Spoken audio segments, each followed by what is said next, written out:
Ladies and gentlemen, welcome to this very, very timely session titled Lining Up the Europe's Defense in partnership with the Ministry of Defense of the Republic of Slovenia. As a matter of fact, the Slovenian Defense Minister, Matej Tonin, he will be joining us in just a few moments. He's running late, but I suggest we get started because there's a lot of ground to cover, no shortages of topics here. And for those who were just attending the Mediterranean session, it seems a bit of a deja vu. It's the still same moderator, same seat, but definitely different speakers and a different tone we will have, I would assume, considering the gravity of the situation.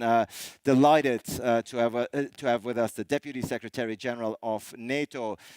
Please welcome Mircea Geoana is with us. Lovely to have him with us. Also delighted to welcome the Minister of the Armed Forces of France, Madame Florence Parly. And last but certainly not least, delighted to be joined by the Minister of National Defense of Portugal, Joao Gomes Cravinho. Lovely to see you back. Last time we were on stage at the Munich Security Conference, long before the pandemic hit. Better times.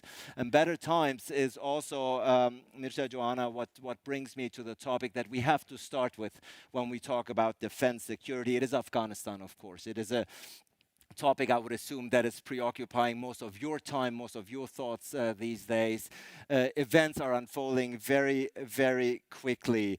How do you assess the situation, how it unfolded? The US announced its retreat, and were we as Europeans, was NATO, perhaps dumbfounded by the decision?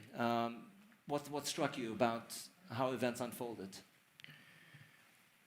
Listen, this is not an easy situation, and for us, international community as a whole, we've been there for 20 years, all of us, most of us. It's also a tragedy for the Afghan people. And this is not an easy moment. So what I believe we should do, and this is also I discussed on the invitation of our Slovenian hosts and friends to discuss over a working lunch with the EU defense ministers, is that we have to, number one, make sure that we continue to help Afghans in need. We've been able, with a massive effort, and here I would like to say that we should really be grateful to the people in uniform, civilians that have been working relentlessly to extract 120-something people in record time. I'd like to thank nations, allied nations like France, like Portugal, and many others that have been part of this fantastic effort. I want to express my deep, deep sorrow and condolences to our American friends and allies for the losses of the 13 men and women there. It was a very tough moment. We were able to have evacuated from Afghanistan a large number of the Afghan colleagues that work for NATO. Now they are in process of moving towards a temporary stage for vetting and processing, and then they will go to the final destinations of the nations that are willing to welcome them. But we have an obligation also for the ones who we were not able to get out of Afghanistan, to continue to use all our common leverage, to make sure that the new government in Kabul that is soon to be formed, we'll see which shape, which will be the level of difference from the previous Taliban reign would look like. We have an obligation to use all our common leverage as international community, as Europe, as US, as all of us, as NATO. We are also very much encouraged by the recent Security Council resolution, which was adopted. I'm also personally very grateful to the 100 nations that signed that statement, encouraging the new leadership in Kabul, not only to allow the Afghans that are in difficulty and in jeopardy to be able to be evacuated, but also to make sure that on the broader issue of human rights, of women's rights, of girls' rights, of ethnic groups being protected, or religious other groups than Sunnis not to be persecuted. Of course, we have to be watching the Taliban by their deeds, not their words. And to be honest, they've been quite savvy in public communications. So we need to stay together in this thing. And this is something that we talk today. A last point on this one. Secretary General Stoltenberg and all of us in NATO, and I'm convinced that this is something that's going to happen also in other fora, in the EU, at the national level, at the multinational level.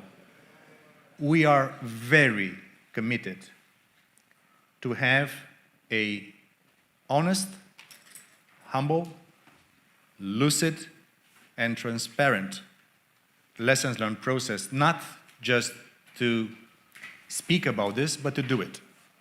And in NATO, we have a dual track to this thing. Our military colleagues are doing the assessment from the military operation in Afghanistan, but politically, we need to do this, and we owe this to the international community, to the Afghan people, and also to the future of NATO's missions and operations. Because the world we are living in is exceptionally complicated. It's one of the most critical, delicate, not only because of Afghanistan, that's a sort of a, if you want, it's a sort of a turbocharger to an already very complicated international aggressive Russia, the rise of China, new technologies, cyber, hybrid, space, terrorism. This is one of the most complex moments. So we need to make sure that we learn the lessons, and we look forward also to receiving the defense ministers of NATO in October. And I know that this topic, and among others, will be top part of this thing. So we take this thing very seriously. We suffer a lot, and we want to make sure that we get out of this difficult situation strengthened, more lucid, but nonetheless committed as ever to protect our people and protect the freedoms and values we share. Absolutely, a great situation, no doubt. That is, I'm playing in a very, very complex world, and you've already laid out many of the issues that undoubtedly we will touch upon throughout this discussion, Minister Parly. But I do want to stay on Afghanistan just for 1 second, because at the end of the day, this situation that we're seeing on the ground, and the leaders panel yesterday here on day one of the Bled Strategic Forum discussed this also in detail. It's multi-layered. We're seeing the retreat of the US once again from the world stage. We're seeing Afghanistan potentially being used again, once again, as a safe haven for terrorists. We're seeing all the accomplishments that NATO, the US, and other countries have quote-unquote accomplished there in 20 years being undone at a very rapid pace. You must be quite concerned looking at the situation. Of course we're concerned. First of all, we're concerned because we were part of this joint fight in Afghanistan. France was present from day one up to 2014. So 13 years fighting with 90 soldiers who lost their lives. And so this is something which, this event that we faced in the last weeks is something that removed deeply our military community, and more than that, our public opinion, for sure. So, yes, we were part of the story, we were part of that fight. We started by solidarity, because we found that the United States were attacked in a savage manner on September 11. So there was no question in my memory. It was obvious that we had to be part of this fight against the Taliban. It is also something which concerns us, because today we are confronted as Europeans to terrorism. And maybe it's not the Afghanistan which worries us most. Before Kabul was taken under control by the Taliban, our focus was much more on the Sahel, of course, and in other areas such as Iraq. President Macron was in Iraq last weekend, and we know that the stability in the Middle East is not guaranteed. So yes, we have a question: how can we deal in an efficient manner with terrorists? How can we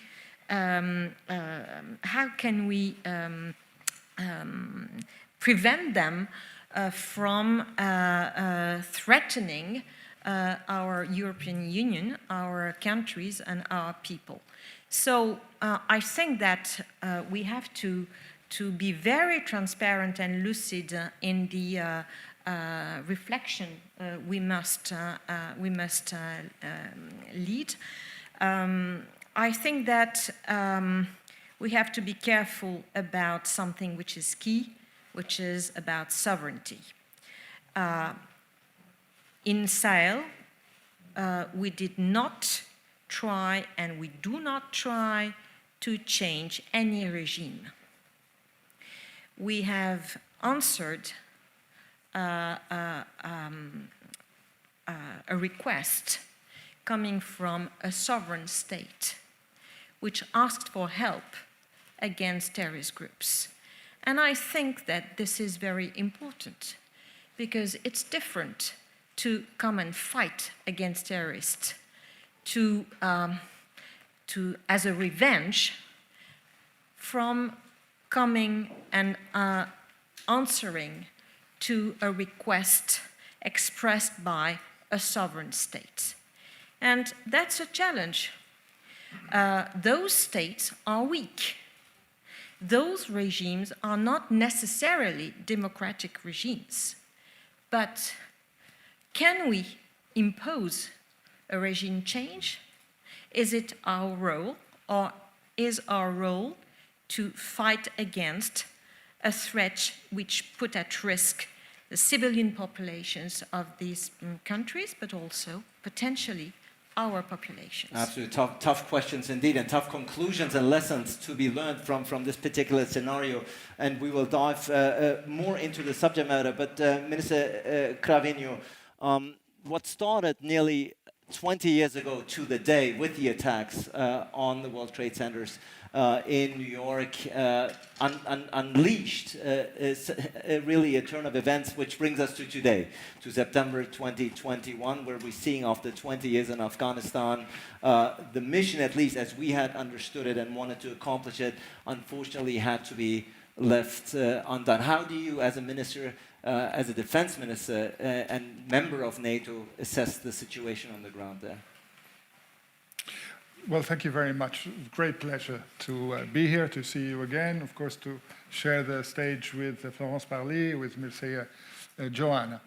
Well, 20 years, when we look back at it, and I think it is appropriate to be looking at the very short-term experience that we've had in the last few weeks and take lessons from there.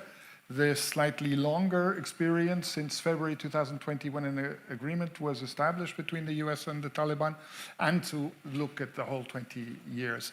And I think that it's interesting that both Mircea and Florence used the word lucidity. I think that we've been lacking some lucidity over these 20 years. We went in, as Florence pointed out of solidarity with our US allies who were attacked. It was an invocation for the only time in NATO's history of Article 5. And it was, I think there was no hesitation in anybody's mind that this was the right thing to do.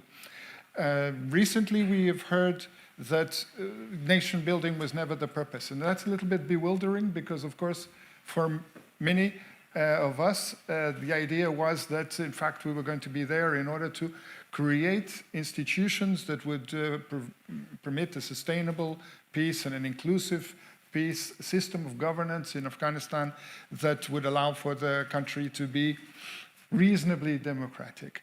But as everybody remembers, in 2003, all of a sudden, there was this, frankly, disastrous decision to invade Iraq. Everything changed in terms of the objectives.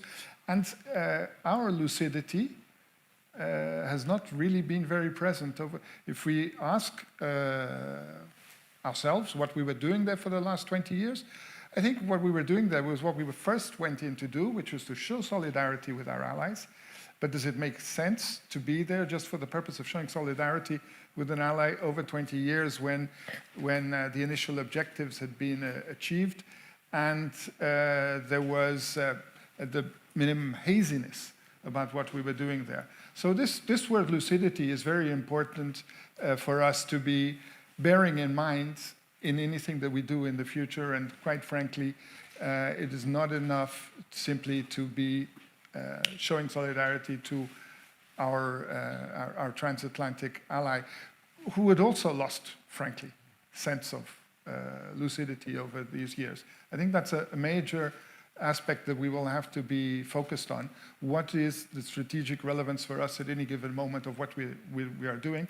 Because the strategic relevance changes. And we weren't paying attention to that. Yeah, it's a fluid process, and indeed, Deputy Secretary General. And I just hosted a panel here with esteemed foreign ministers prior to this, and we, of course, also had to talk about Afghanistan. And the unified decision and conclusion was that nation building does not work. That was the conclusion on the part of the foreign minister, saying Afghanistan clearly shows that next time around we have to be more realistic about what aspirations we go into and what missions we go into. Would you concur? Would you agree with that sentiment?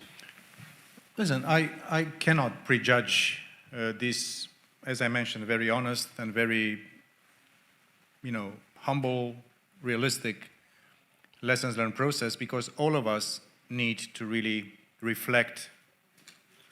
And of course, now we are all under the emotional, political, and strategic impact of what's happened in the last few weeks.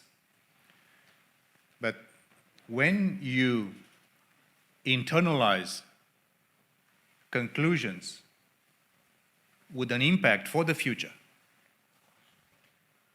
and the future is not only the future of missions and operations of NATO, of the EU, peacekeeping, of UN, lots of things that we do all over the world, is not only implications on the way in which we invest in what we call in our jargon capacity building.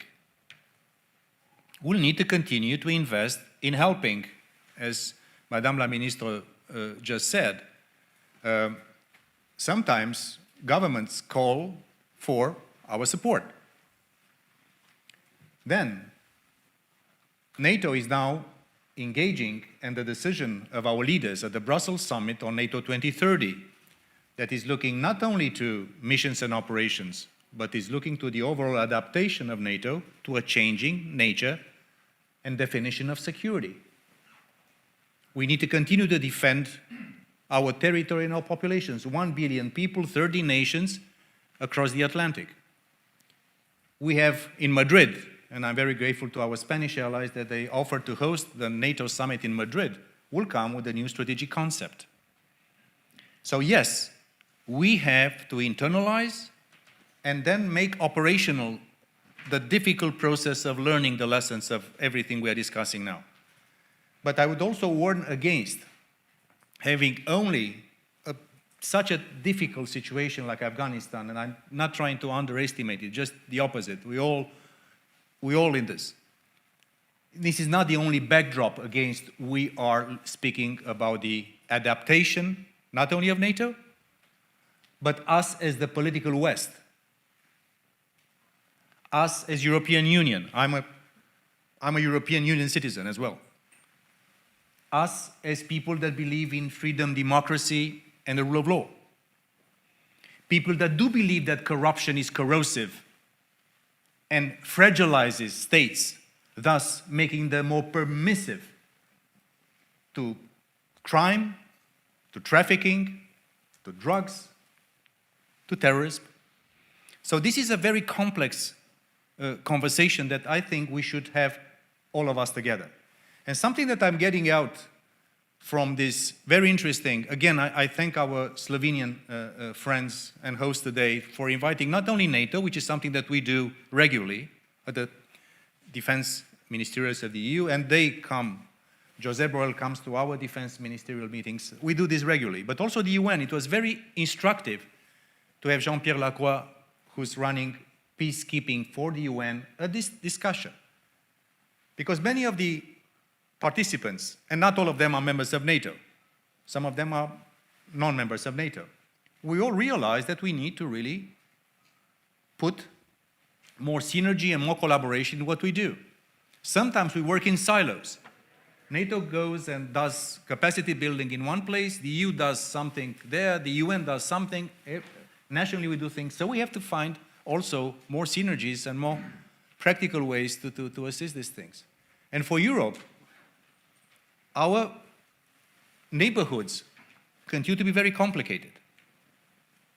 And I'm coming again to the thing that we have to also recognize something, and I think we will not be lucid if we don't recognize that we are also in the midst of great power competition by the book, with all the implications of that.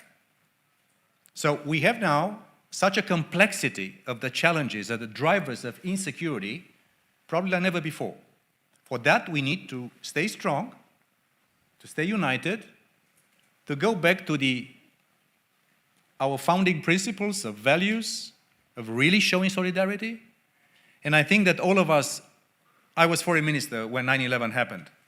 All of us, not only NATO, not only Europe, the whole democratic world was there. Japan, Korea, Azerbaijan, Georgia, Ukraine. All of us have been there for 20 years, not only NATO and the EU and the Americans. And for us in NATO, and I'm doing a lot of partnerships on behalf of Secretary General Stoltenberg, we are also interested in keeping, if you want, in a practical way, this huge global coalition that is the largest ever on this planet in history of human mankind. We never had a larger global coalition than the one in and around Afghanistan. So we have to make sure that this difficult situation in Afghanistan will not jeopardize or inhibit or discourage this kind of colossal cooperation. The fact that we are not able to achieve all the goals that we wanted, the fact that we all have these difficult conversations that we have to continue to have, should not be a discouragement for us to try to create synergies and cooperate, because things are so complicated. And complicated indeed is a term that we keep coming back to, because it is, of course, this is untangling in such a rapid phase and so multi-layered issues. Way too soon, perhaps, to draw conclusions, Minister Parly, about what lessons to be learned, definitely from the situation. But at the same time, people already are speaking about the loss of authority of NATO, loss of authority of European defense capabilities. Is that something that you fear as far as in the long-term perception is concerned, that our credibility and our respect is on the line here when it comes to Afghanistan? Well, of course, if we think as if we were our own competitors, of course, they probably consider that it is a major failure, and that in the struggle for power at international level, this is not positive for democracies, if I say it in a nutshell. So, as we know that we are in a strategic competition worldwide, of course, this is not positive. But you can also see positive consequences of such a tragic event. And as Europeans, I think that this is not new, but it is something which comes at a moment where the Europeans are working more and more on the defense and security issues. Some say that it is a kind of wake-up call. I do not consider that it is a wake-up call, because it rang a few years before. It is a milestone, a difficult, a very sad milestone, but it is a milestone in a process of getting more autonomous regarding this security and defense issues.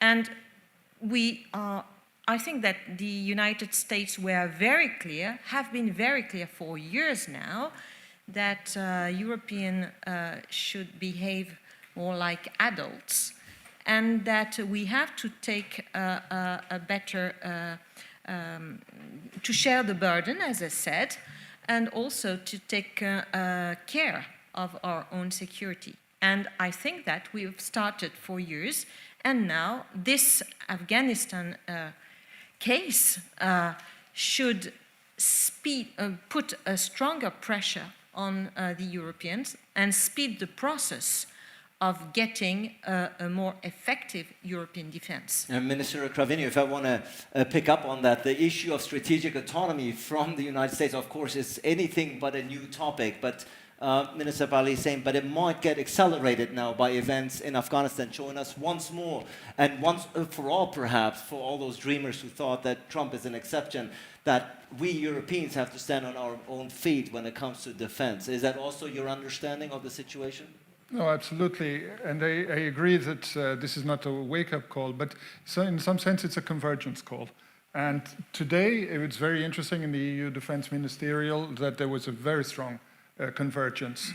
And the reason why I think in the past there has not been such strong convergence is perhaps exemplified by the preposition that you used. You said strategic autonomy from the United States. The problem is really strategic autonomy for us, not from, for us to be able to do things. Things that we need to do, things that others won't be able to do for us or don't share as a priority.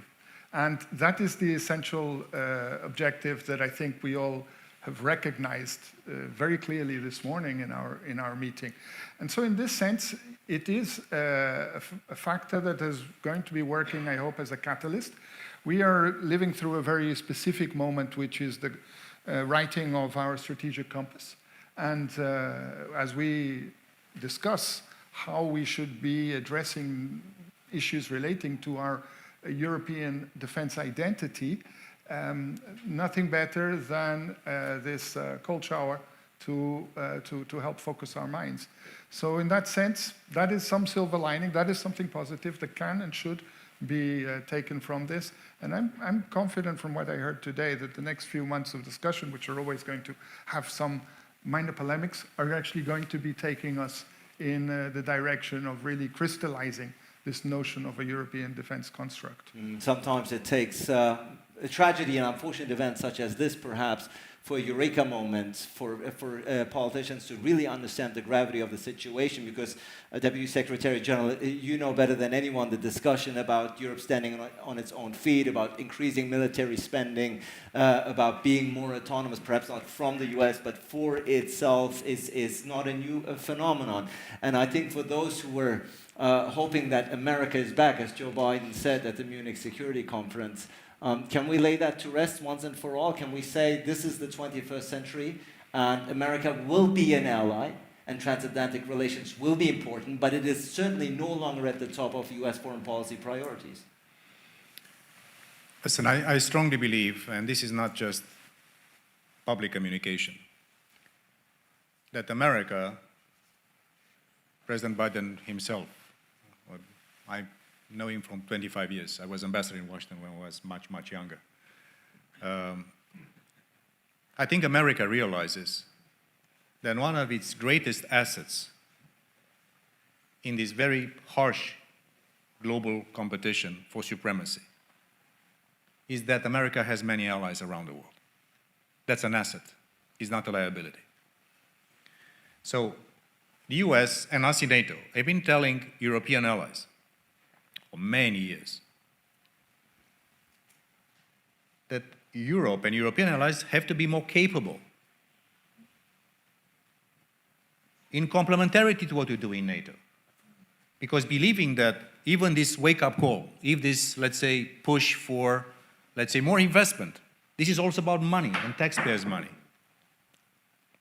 And for many, many decades, Europe was basically staying Western Europe first, and now us coming after the fall of communism into NATO and the EU, most of us, we were basically very comfortable for the US to foot the bill and for us to concentrate on soft power.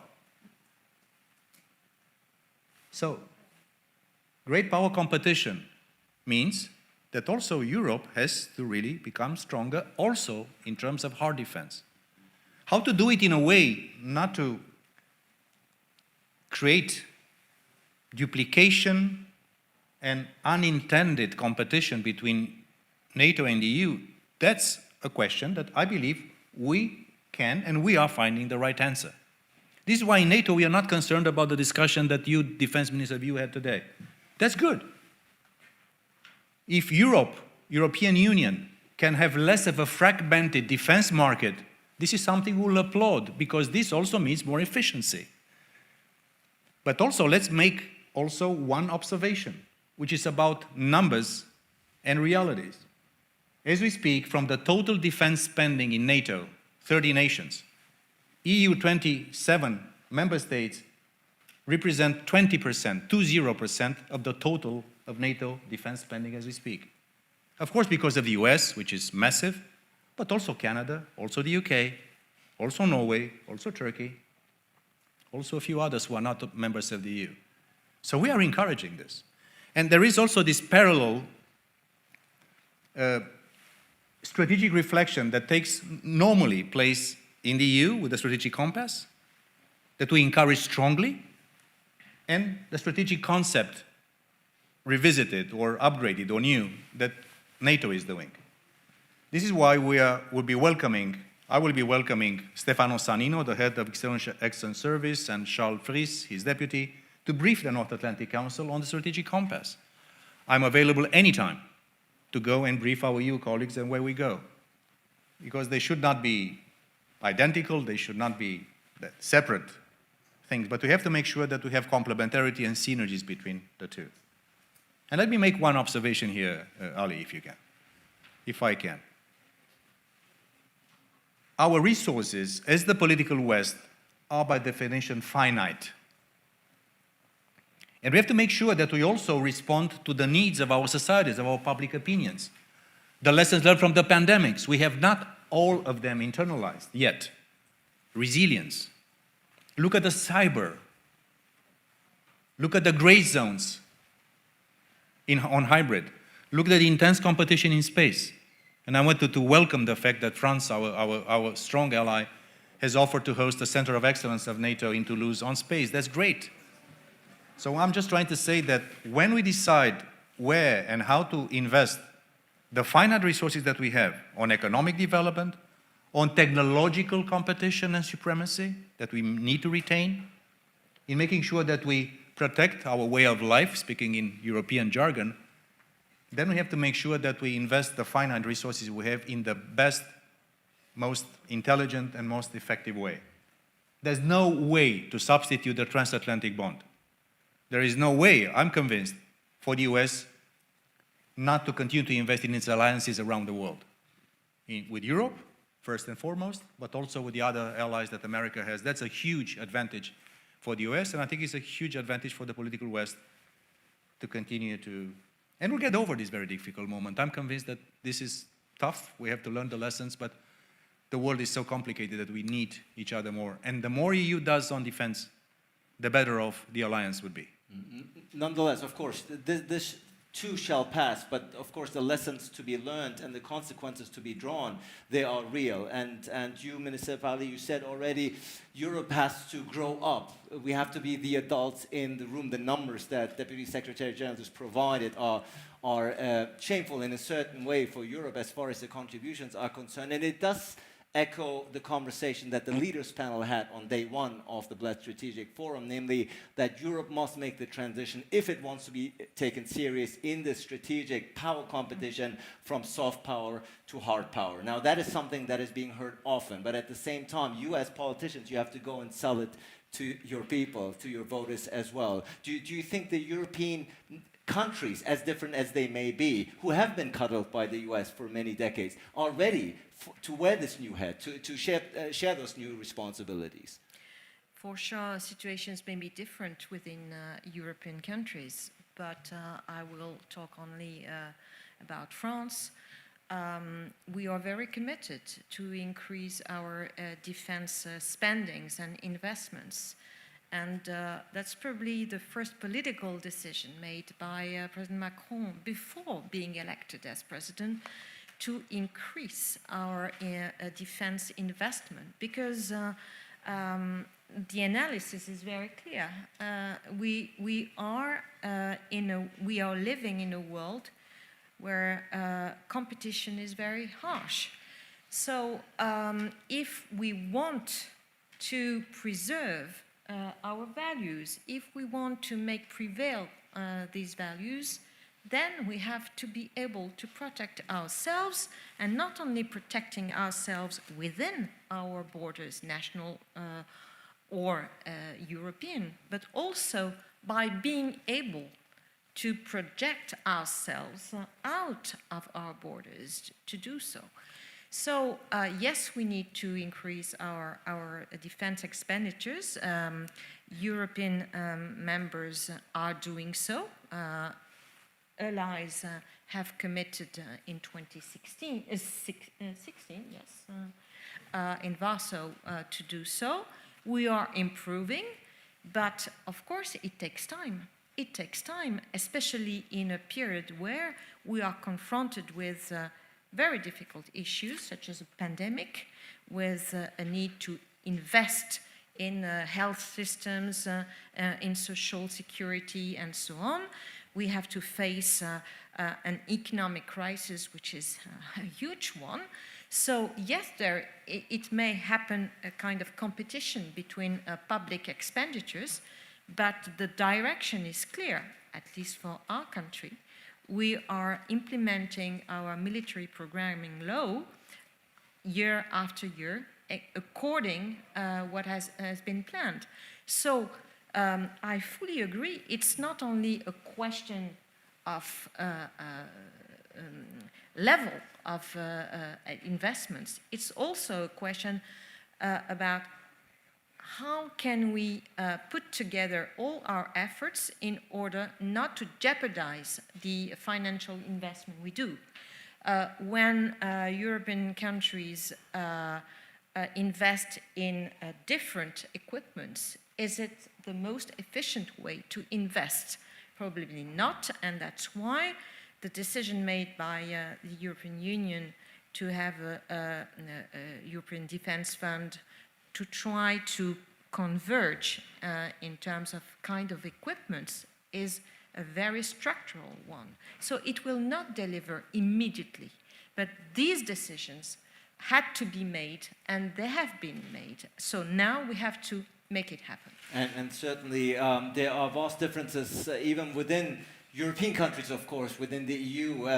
At the end of the day, Germany, for instance, where I'm from and where I am based, we have a heated election campaign, but the issue of Afghanistan, if at all, is coming up more in the context of refugees and not so much about where Europe is standing economically. Mr. Cravinho, I would take the opportunity and authority vested upon me as a moderator to ask you to step up, because I think we will, of course, will be delighted if the Slovenian minister is joining us, but for the time being, I'll have you closer to me, and we can discuss these arrangements as we go along. Because let's not kid each other, and we know very well that NATO's performance, Europe's performance, is being watched very closely by countries like Russia. It's being watched very closely by countries like China, and perhaps even with the doses of Schadenfreude, showing, yes, this is what we've been telling you all along, and they see an opening, and they see a vacuum that they ought to step in. Is that something that you think is sufficiently on the radar of many European countries in terms of defense? Well, as a non-German speaker, even I know the meaning of that word, and it's something that, of course, in international politics happens often, but it's usually short-lived. It's usually short-lived, and I think it would be very unwise of Russian and Chinese to be taking pleasure from something that is also going to be very complicated for their geostrategic realities. But having said that, I think that clearly we have to, it's not that we have a credibility problem, we have a capacity problem. You know, there's no question of having credibility if evidently we don't have capacity as EU. My expectation is that we move in the next couple of years quite fast on developing capacity. Then we can talk about the credibility at the next point. But with capacity, we can have relevance. You can't be strategically relevant without developing capacity. And I think that a number of ideas are being generated about how to do this. And as Florence Parly mentions, it's not just about amounts of expenditure, it's about what the quality of the expenditure, the kind of expenditure that is being made, and we need to be thinking about that collectively and not individually, because if it's individually, we'll have 27 different kinds of options and no coherence. So strategic relevance comes from capacity, but also from a sense of purpose. What do you want it for? And that means looking at aspects like what are the vital strategic interests for us. I would include the Sahel there as a region to which we have to be paying attention as Europeans. Nobody else is going to be doing that work for us, and it is vital for us. So that's one evident example, and there are a couple of others. But the point is we need to develop capacity and know what we want to use it for. Minister Tonin, I want to take the opportunity to welcome you to this round. Lovely to have you with us. After all, this session belongs to you. This is your session, and we've been, just to keep you up to date, up until now, hardly surprising, we've been talking very intricately and passionately about Afghanistan and the fallout of the performance on the part of NATO and Europe and the US's detachment. And what that all means. Certainly not a new debate that you have to engage in on a daily basis, but one that I would like to get your assessment about anyway, now that you're here, and happy to hear from you and let you chime in the debate. Good afternoon. First of all, I have to apologize that I'm late. I'm late because I had a press conference together with the High Representative Borrell after Defense Ministerial. Probably we're talking only about Afghanistan, as we did as well. So you didn't miss much. Exactly. Is what you're exactly. saying. You were well prepared. Exactly. Yeah. Those 2 days were absolutely dedicated to Afghanistan, and I think that it's necessary and appropriate thing. We had some other plans to focus a little bit on a strategic compass, but what has happened in August, it is obvious that we had to focus on the issue. My 3 colleagues are all very competent in the issue. They were present there, but I would take at least, let's say, 3 lessons learned out of the Afghanistan. One is, number one, that for peacekeeping missions, you need a long-term presence. That's, I think, obvious. 20 years, even though that seems a long period, it's a short period comparison with how long American troops are stationed in South Korea, for example. So, and there are some other places where the presence is much longer. Then, when we are talking about our defense credibility, we can see that our capability are on the level that we will be able to run a very complicated operations in a complicated theaters like Afghanistan, and this is definitely something we have to improve. We have many mechanisms, at least European Defence Fund, European Defence Agency, so it is a matter of money. And if we are willing to spend for the defense, then we can establish capabilities. Probably the others were already speaking about that. It's more or less a political question, a political will. And sometimes defense ministers, we have tremendous problems how to convince our home public that it is worth it, that we have to spend money for defense. And the last takeaway, I would say, look, we need more efficient mechanism to deploy European forces somewhere. We have European battle groups. We probably spoken about that. They were never used. And because we have mechanism, but we have problems with political decision making.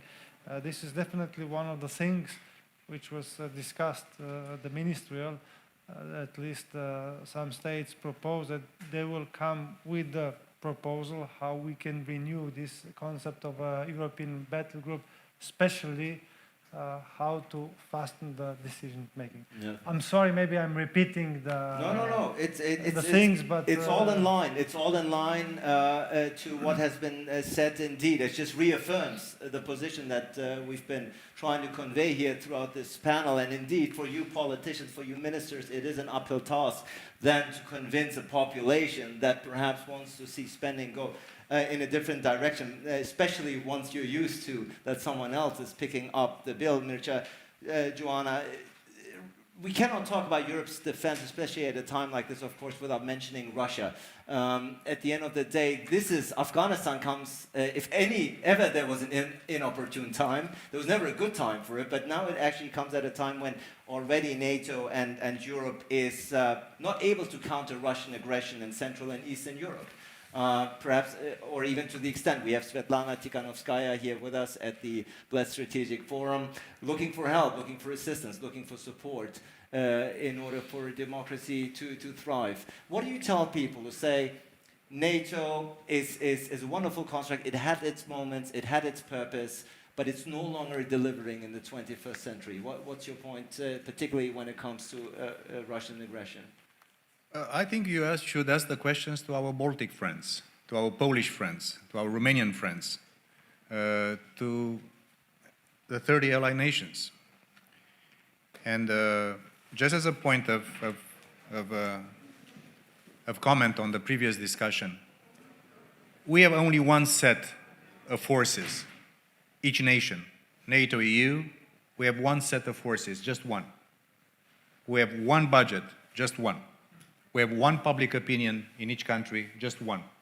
We have one political establishment in each country, one.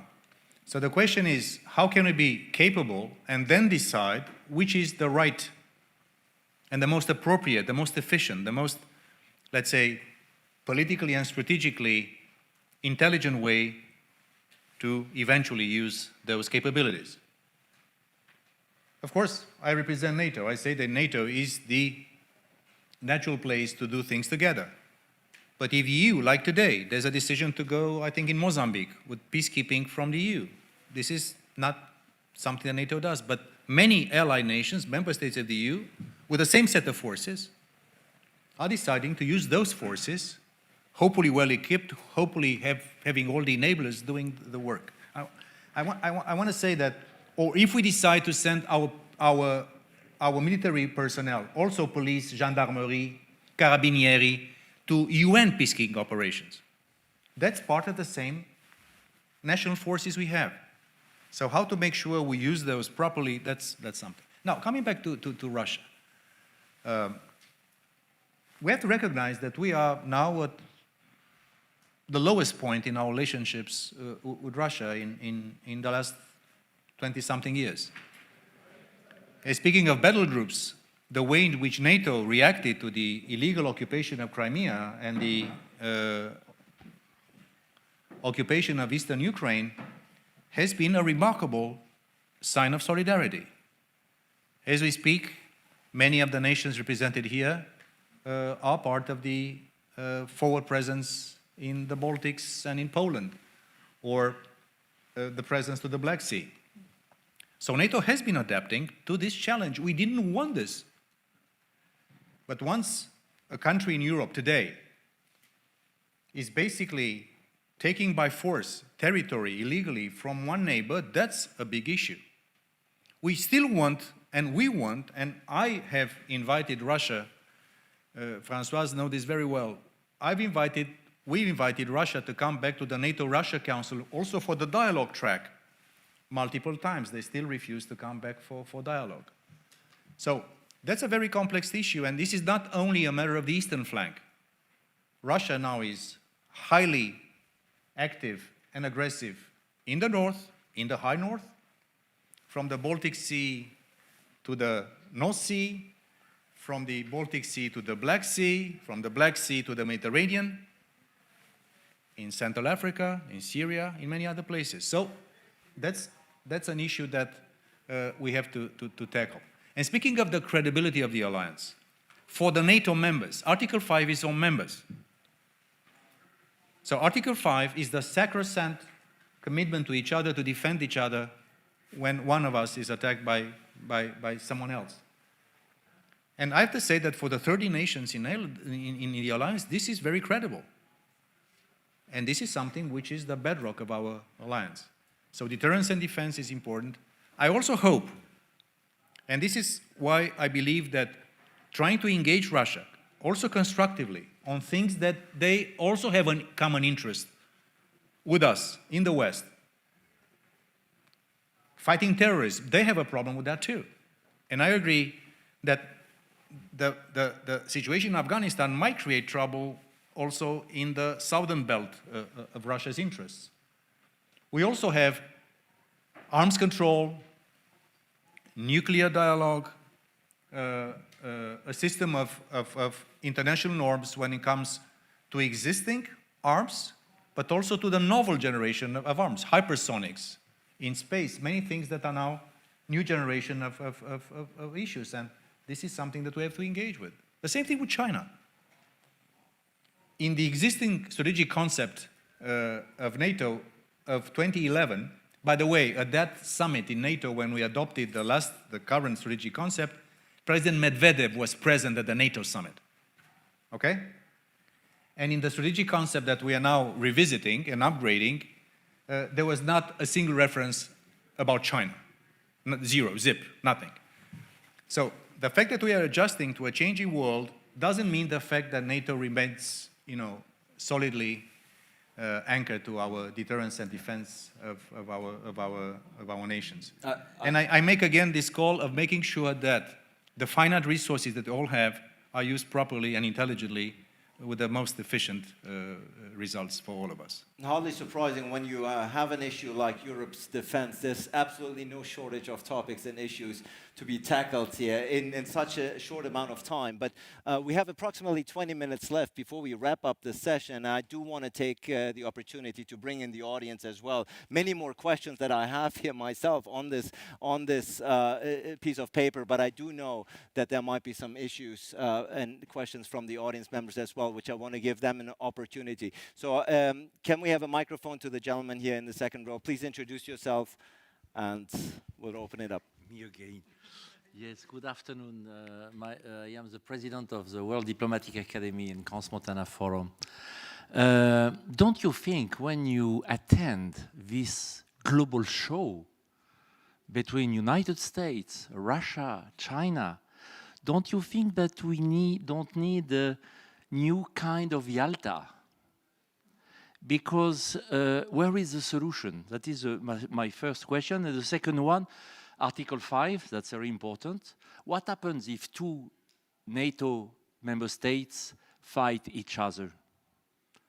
We are not so far sometimes. Probably picking up from the previous Mediterranean panel. We'll come to that in just a moment, but my colleagues to answer that. Well, there you go. Born diplomat, indeed. Minister Parly, you want to take the first question, perhaps, or yeah, go ahead. Go ahead. We don't want to have two NATO allies fighting each other. Yeah. So that's why it is so important that we can update in a consensual way the new strategic concept of NATO.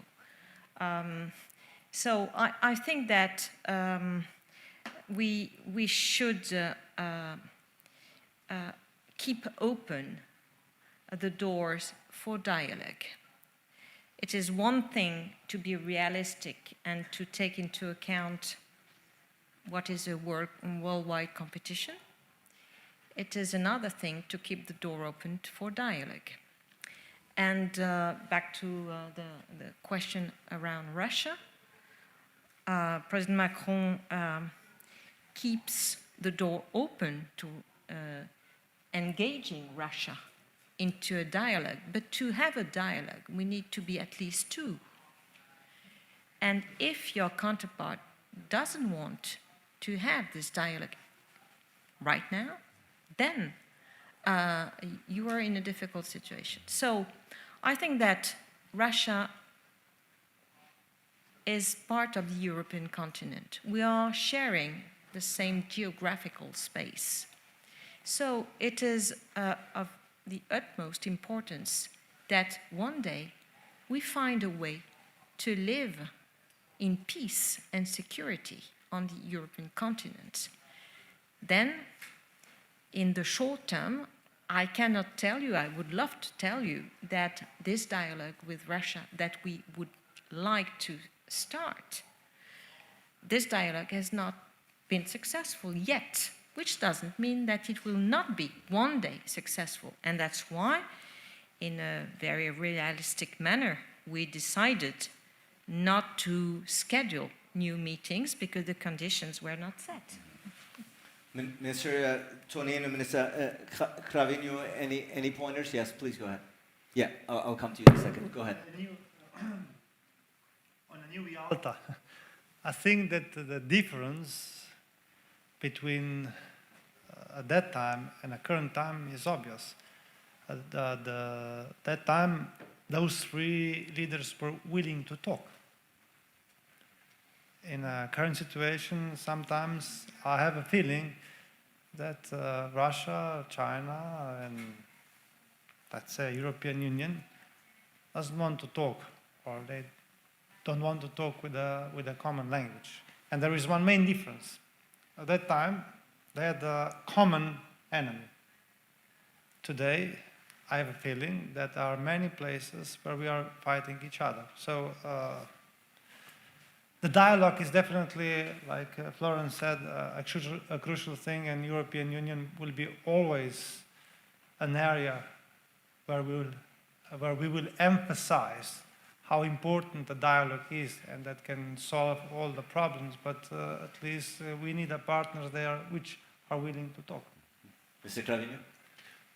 Well, on Yalta, I mean, it would be wonderful if we could all meet in Yalta, because that would be a sign that there would no longer be Russian-occupied Crimea, which I think we would all be pleased about. But beyond that, Yalta came, as Matej mentioned, in the context of a common enemy. It came at the end of 6 years of destruction, of terrible war, and it was a moment to reshape the international order. So the question, your metaphor about Yalta is really, can we get together to reshape the international order?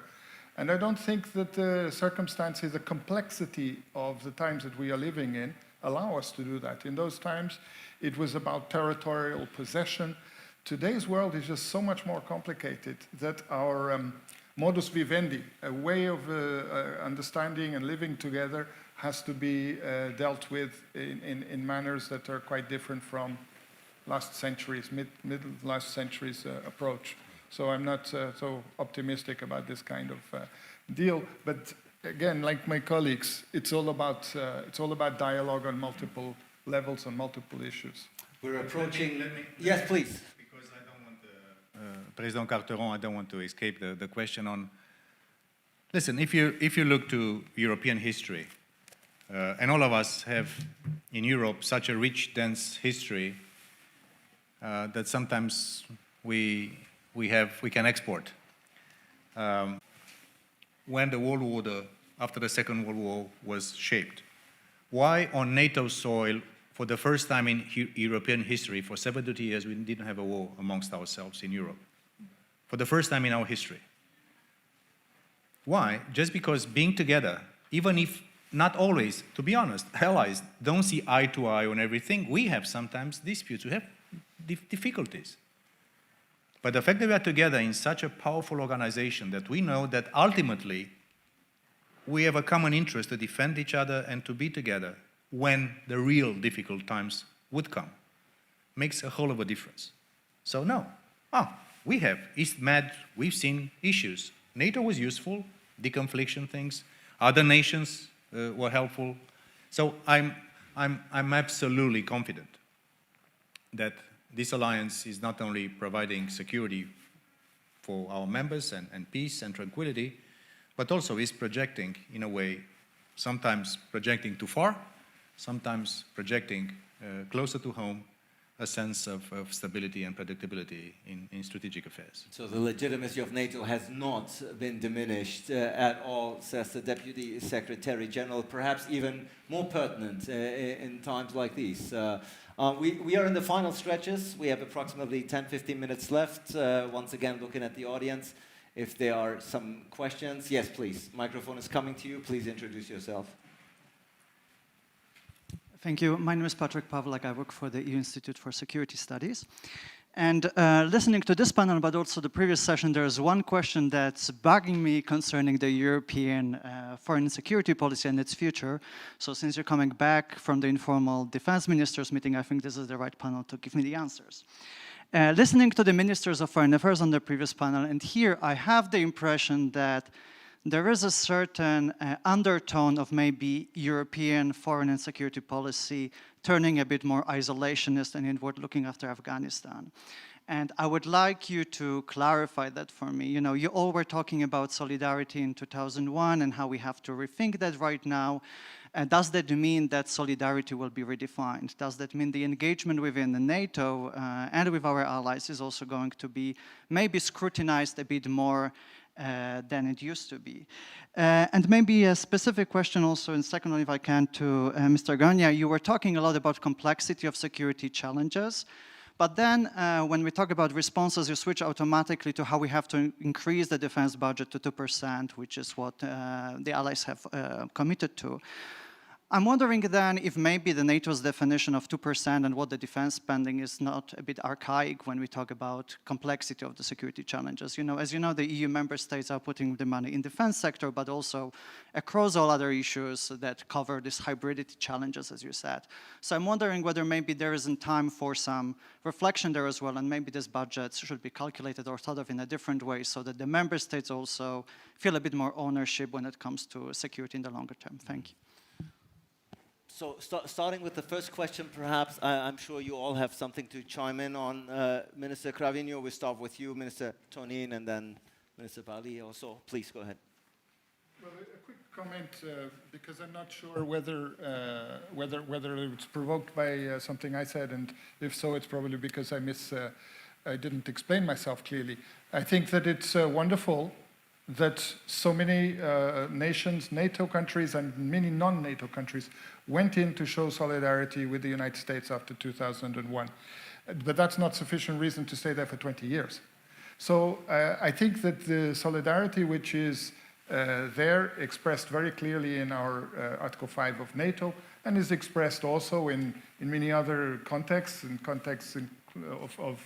for Article 42.7 and others, this is fundamental.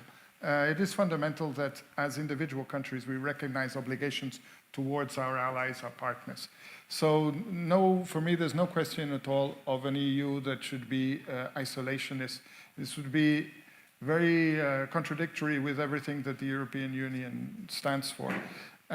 So all I can say there is apologies if I was misleading or if I was allowed myself to be misunderstood in the respect.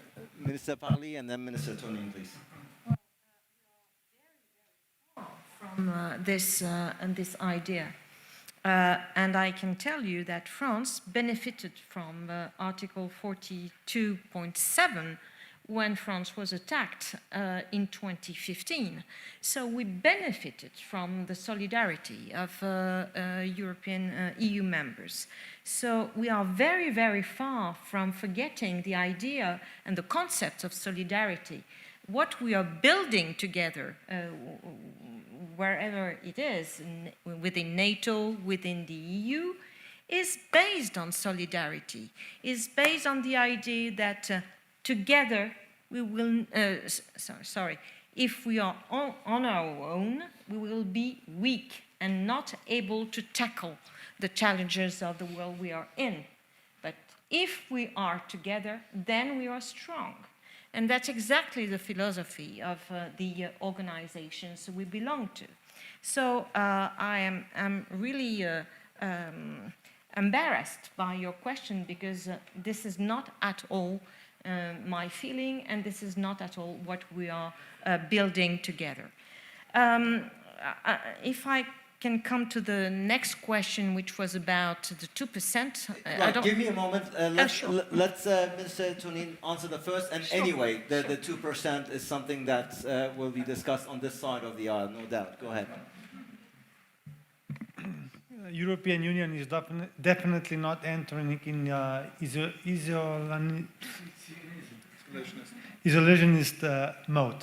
Definitely not. What we were discussing in those couple of 2 days, it's absolutely the opposite. So we were discussing how to help nations who share our values. We were discussing how to be even more active in the Sahel region, because the Sahel region can have bigger, greater consequences for European Union. We were talking about how to energize, how to do more for the European training mission in Mozambique.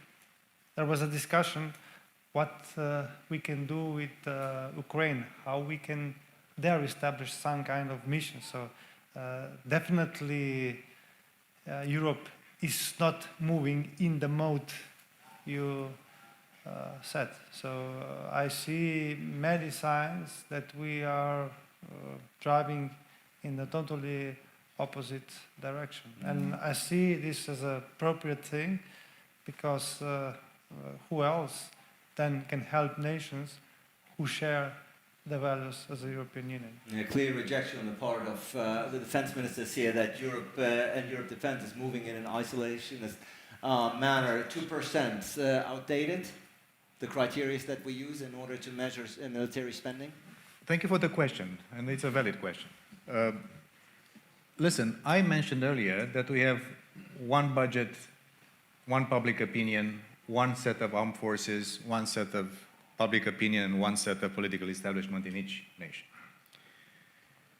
In order to move towards capabilities across the alliance, from US and Canada all the way to eastern flank, from north to south, we need to make sure that we encourage nations to also invest in the capabilities that we all agreed that we should invest in. So Wales was a moment when all leaders of this alliance agreed to these targets. It's not only 2%, it's also the 20% of this amount of defense spending that should be spent for new equipments and higher-end capabilities. And the minister, the defense minister here from your country, they know this discussion intimately. As I'm speaking, I would really answer your question not only by this quantitative criteria, but also to the evolution in a way in which we imagine, number one, the definition of security, the definition of warfare, and the capabilities that we need to have at the national level and together to the NATO defense planning processes. And this is something which is making headways in NATO. As we speak, the NATO defense planning process, which is something that all allies do together with us, is in significant adaptation. And we need to strike the right balance between retaining our deterrence and defense of the territory and populations of NATO, but also being able to invest in new technologies, in things that are related to cyber, to space, to many other things that we need to do together.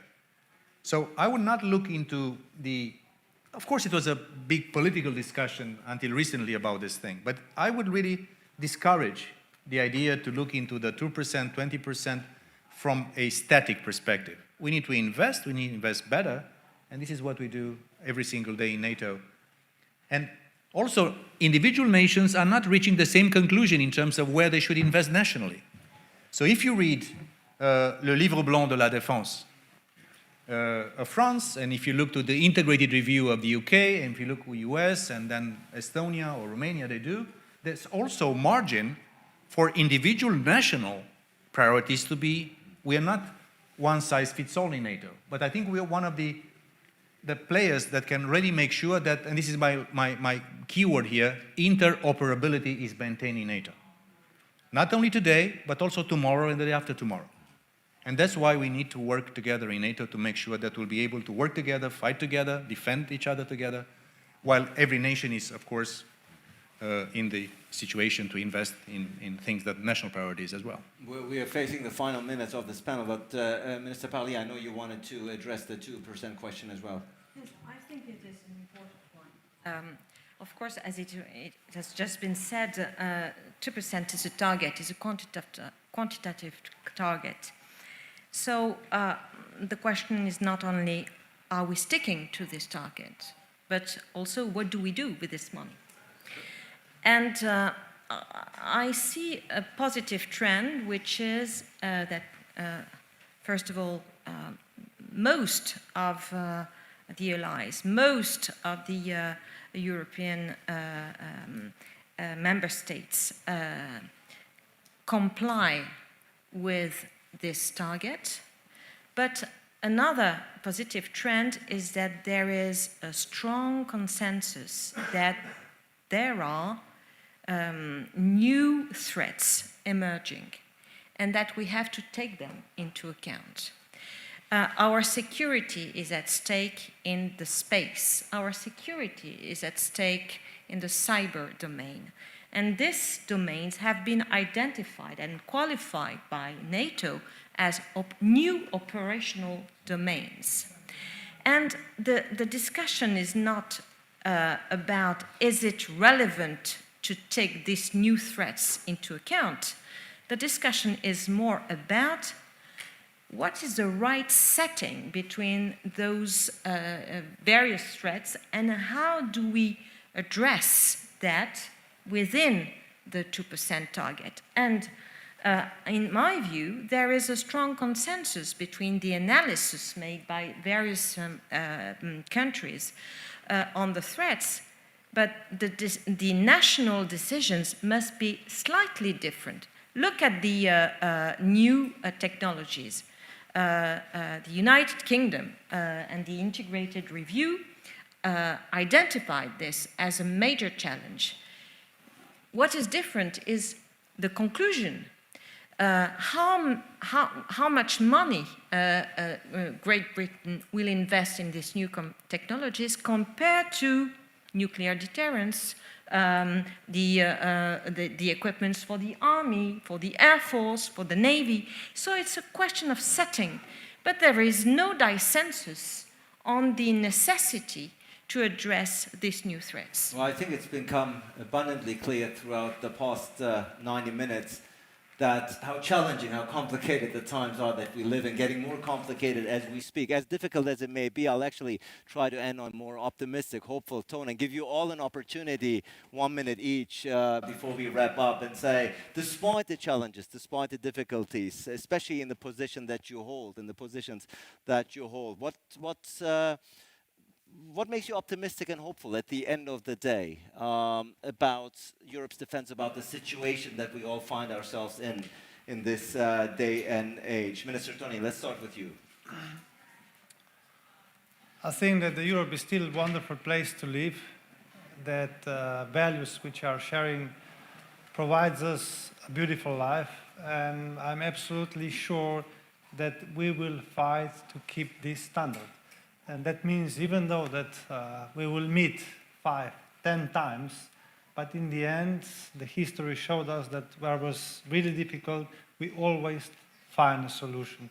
And I think this is a bright thing in the end, and that's why I'm optimistic. Saying while the sun is shining into this room here, but Minister Cravinho, is that also your understanding, despite the difficulties, that Europe has shown in the end that it is prevailing? Sometimes it takes 2 steps back in order to make 1 leap forward. But is that something that, when you go home at night, that crosses your mind?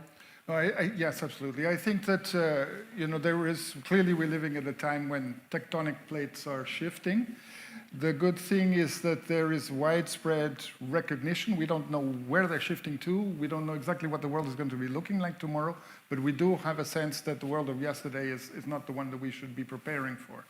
And so that's a very positive aspect. And Afghanistan helps, but only a little bit. The reality is the last few years, there has really been a growing consensus inside Europe that we need to be preparing ourselves differently for a different kind of world, and that this notion of a European defense identity needs to emerge. We need to be midwives to help it come into this world. So I am optimistic about the future of Europe in that respect, and I see the partnership with NATO as a very, very central part of that new entity to be being born. Minister Parly, it has been said many times, in order to be a politician, you need to be optimistic by nature, otherwise you would never tackle this job, you would never undertake to become a politician.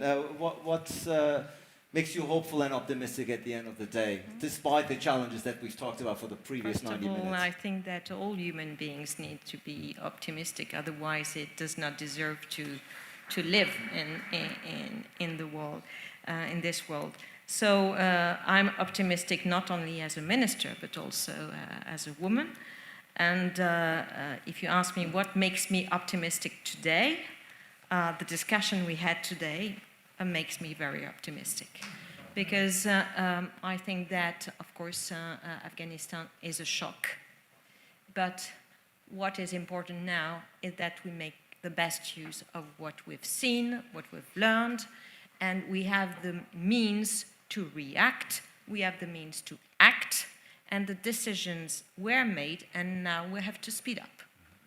Mircea Geoana? This may come as a surprise for someone representing NATO, but I believe the most important thing in life, in human societies and history, is the power of ideas. Everything else follows.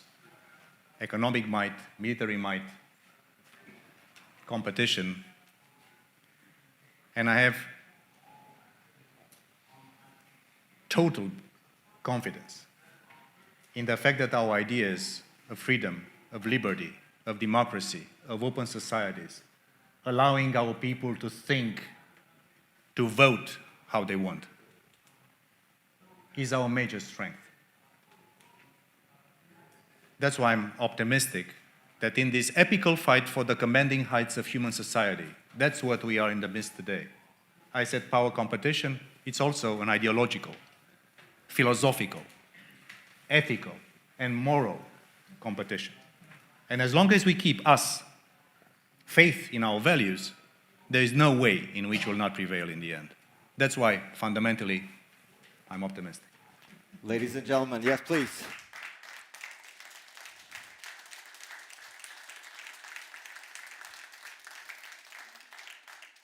Lining Up Europe's Defense, a session that was brought to you by the Ministry of Defense of Slovenia. Thank you for that. And how wonderful to hear when Minister Parly says, this session is giving me hope. This session is what's making me optimistic. I hope you share that sentiment, having listened to these distinguished panelists throughout the previous 90 minutes. The challenges are not getting smaller. I think that's become abundantly clear.